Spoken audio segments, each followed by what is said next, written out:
S Narayan ವಿರುದ್ಧ ಸೊಸೆ FIR ವಿಚಾರಕ್ಕೆ ಸಂಬಂಧಪಟ್ಟಂತೆ ನಮ್ಮ ಪ್ರತಿನಿಧಿ ವಿಶ್ವನಾಥ್ ಜೊತೆಗೆ ಎಸ್ ನಾರಾಯಣ್ ಮಾತನಾಡಿದ್ದಾರೆ. ಏನು ಹೇಳಿದ್ದಾರೆ ಅಂತ ನೋಡ್ತಾ ಹೋಗೋದಾದ್ರೆ, ಮನೆ ಬಿಟ್ಟು 14 ತಿಂಗಳಾದ ಬಳಿಕ ದೂರು ಕೊಟ್ಟಿದ್ದಾರೆ. ಆಕೆ ನಮಗೆ ಯಾವುದೇ ರೀತಿಯ ಮರ್ಯಾದೆ ನೀಡ್ತಾ ಇರಲಿಲ್ಲ. ಮದುವೆಯಾಗಿ ಒಂದೇ ತಿಂಗಳಿನಲ್ಲಿಯೇ ಮಾತು ಬಿಟ್ಟಿದ್ದೇವೆ.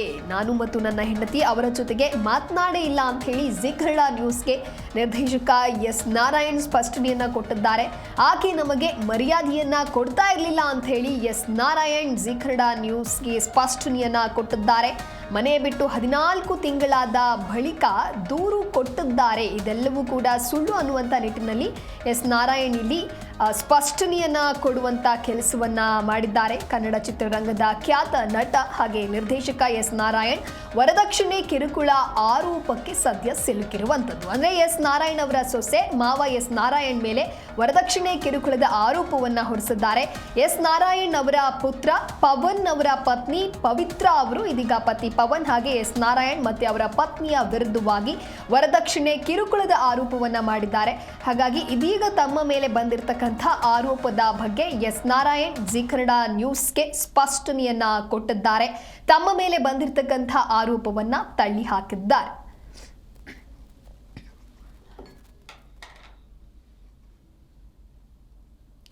ಜೀ ಕನ್ನಡ ನ್ಯೂಸ್ ಜೊತೆಗೆ ಎಸ್ ನಾರಾಯಣ್ ಹಾಗಾದ್ರೆ ಏನ್ ಮಾತನಾಡಿದ್ದಾರೆ ಬನ್ನಿ ಕೇಳೋಣ. ಸರ್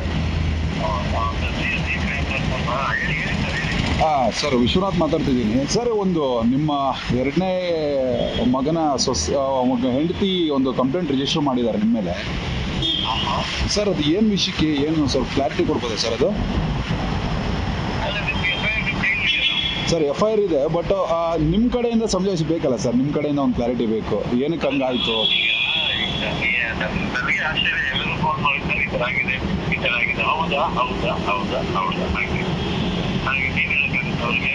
ಓಕೆ ಅವ್ರು ಮನೆ ಬಿಟ್ಟು ಹೋಗಿದ್ದಾರೆ. ಲಾಸ್ಟ್ ಇಯರ್ ಜುಲೈಲಿ ಮನೆ ಬಿಟ್ಟು ಹೋಗಿದ್ದಾರೆ ಆಚೆ ಅವರು. Okay sir. ಲಾಸ್ಟ್ ಇಯರ್ ಮನೆ ಬಿಟ್ಟು ಹೋಗಿ ಇವಾಗ ಪೊಲೀಸ್ ಸ್ಟೇಷನ್ ಕಂಪ್ಲೇಂಟ್ ಕೊಟ್ಟಿದ್ದಾರೆ. ಓಕೆ ಅವಾಗ್ಲೇ ಕೊಡ್ಬೇಕಲ್ವಾ?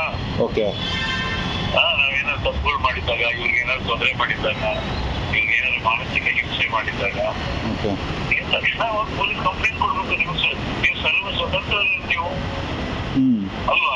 ಎಸ್ ನಾರಾಯಣ ಆದ್ರೇನು, ಇನ್ನೊಬ್ಬರಾದ್ರೇನು, ಯಾರಾದ್ರೇನು ಹೆಣ್ಮಕ್ಳ ಮೇಲೆ ಹಿಂಸೆ ಮಾಡೋನು ಅವ್ನ ಮನುಷ್ಯನೇ ಅಲ್ಲ. ಕಂಪ್ಲೇಂಟ್ ಕೊಡ್ಬೇಕು ಇಮಿಡಿಯೇಟ್ ಆಗಿ.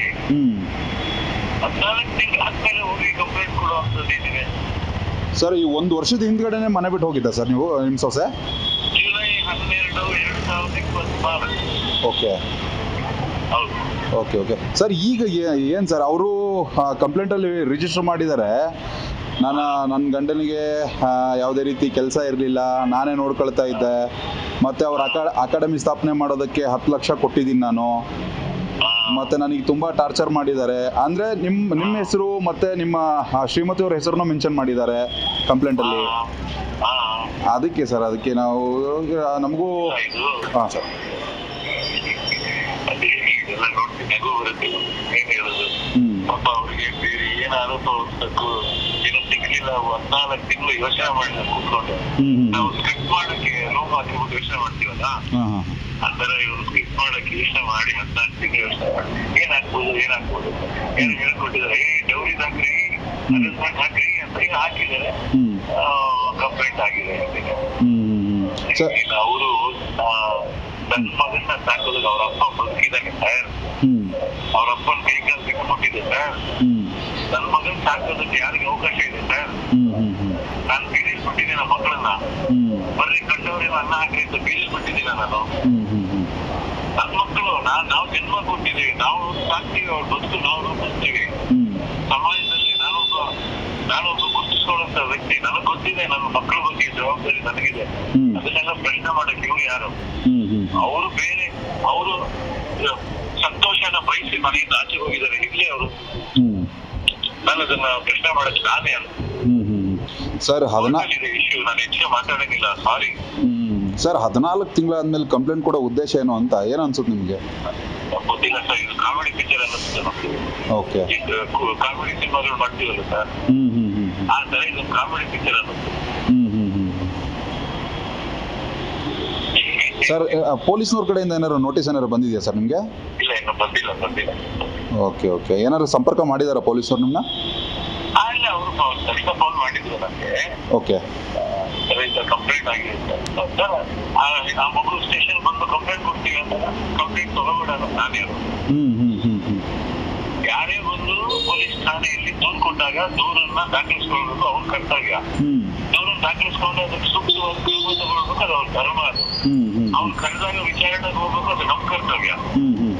ಸತ್ಯಾಸತ್ಯತೆ ಹೊರಗಡೆ ಬರುತ್ತೆ, ಅದೊಂದು ಅದ್ರ ಪಾಡಿಗೆ ಈಚೆ ಬರುತ್ತೆ. ನಾನೇ ಹೆದರ್ಕೊಳ್ಳಿ, ನಾನೇನಾದ್ರು ಅವ್ನು ಯಾವ ತರ. ಫಸ್ಟ್ ಆಫ್ ಆಲ್ ಒಂದು ಇಂಪಾರ್ಟೆಂಟ್ ವಿಷಯ ಹೇಳ್ತೀನಿ. ನಾನು ನಮ್ಮ ಮನೆಯವರು ಇವ್ರ ಹತ್ರ ಮದುವೆ ಆಗಿ ಒಂದೇ ತಿಂಗಳಲ್ಲಿ ಮಾತು ಬಿಟ್ಬಿಟ್ವಿ. ನಾವು ಮಾತೇ ಆಡ್ತಿದ್ದಿಲ್ಲ.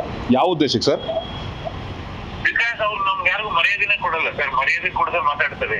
ಮಾತಾಡಿದವ್ರ ಹತ್ರ ನಾವ್ಯಾಕೆ ಮಾತಾಡಿ, ನಾವ್ಯಾಕೆ ಮಾತಾಡಿ, ನಾವು ನಮ್ಮ ಹೆಸರು ಎತ್ಕೊಳ್ಳೋದು, ನಮ್ಮ ಗೌರವ ನಾವ್ಯಾಕೆ ಹಾಳು ಮಾಡಿದ್ರು, ನಾವು ಮಾತಾಡ್ತಾನೆ ಇರ್ಲಿಲ್ಲ. ನಾವು ಹಾಗಿದ್ದು ಜಗಳ ಮಾತಾಡ್ಲಿಲ್ಲ ಅಂತ ಜಗಳ ಎಲ್ಲ ಬರುತ್ತೆ. ಹೌದೌದು, ಮಾತಾಡಿದ್ರೆ ಜಗಳ ಬರುತ್ತೆ. ಜಗಳ ಬರಬಾರ್ದು ಅಂತ ಮಾತು ಹೇಳ್ಬಿಟ್ವಿ ನಾವು. ಅವ್ರ ಇಷ್ಟಕ್ಕೆ ಅವ್ರಿದ್ರು, ಅವ್ರು ಸ್ವತಂತ್ರರಾಗಿದ್ರು. ಅವ್ರಿಗೆ ಏನೇನು ಅನ್ಸುತ್ತೋ ಎಲ್ಲ ಮಾಡ್ತಾ ಇದ್ರು. ಈಗ ಅವ್ರು ಕಂಪ್ಲೇಂಟ್ ಕೊಡ್ಬೇಕು ಅಂತಿದೆ, ಕಂಪ್ಲೇಂಟ್ ಕೊಟ್ಟಿದ್ದಾರೆ. ನಾನು ಇನ್ನೇನು ಅನ್ಸುತ್ತೋ ಮಾಡ್ಲಿ ಬಿಡಿ, ನಾನು ಏನ್ ಮಾಡಕ್ಕಾಯ್ತು, ಏನ್ ಬಂದ್ರು ಎದುರಿಸಕ್ ನಾನು ಸಿದ್ಧವಾಗಿದ್ದೀನಿ. Okay sir, okay, thank you sir, thank you, ನಮಸ್ಕಾರ. ಸರ್ ಸರ್ ವಿಶ್ವ ಇನ್ನು ಎಸ್ ನಾರಾಯಣ್ ವಿರುದ್ಧವಾಗಿ ಸೊಸೆ ಎಫ್ಐಆರ್ ವಿಚಾರಕ್ಕೆ ಸಂಬಂಧಪಟ್ಟಂತೆ ಜಿ ಕನ್ನಡ ನ್ಯೂಸ್ ಜೊತೆಗೆ ನಿರ್ದೇಶಕ ಎಸ್ ನಾರಾಯಣ್ ಸ್ಪಷ್ಟನೆ ಕೊಡುವಂತ ಕೆಲಸವನ್ನು ಕೂಡ ಮಾಡಿದ್ದಾರೆ. ಅಂದರೆ ಮನೆ ಬಿಟ್ಟು 14 ತಿಂಗಳಾದ ಬಳಿಕ ದೂರು ಕೊಟ್ಟಿದ್ದಾರೆ. ಆಕೆ ನಮಗೆ ಯಾವುದೇ ರೀತಿಯಾದಂತಹ ಮರ್ಯಾದೆಯನ್ನ ನೀಡ್ತಾ ಇರಲಿಲ್ಲ. ಮದುವೆಯಾಗಿ 1 ತಿಂಗಳಲ್ಲಿಯೇ ಆಕೆ ನಮ್ಮ ಬಳಿ ಮಾತು ಬಿಟ್ಟಿದ್ಲು. ನಾನು ಮತ್ತು ನನ್ನ ಹೆಂಡತಿ ಅವರ ಜೊತೆಗೆ ಮಾತನಾಡಲೇ ಇಲ್ಲ ಅಂತ ಹೇಳಿ ಜಿ ಕನ್ನಡ ನ್ಯೂಸ್ಗೆ ನಿರ್ದೇಶಕ ಎಸ್ ನಾರಾಯಣ್ ಈ ರೀತಿಯಾದಂತಹ ಸ್ಪಷ್ಟನೆಯನ್ನ ಕೊಟ್ಟಿದ್ದಾರೆ.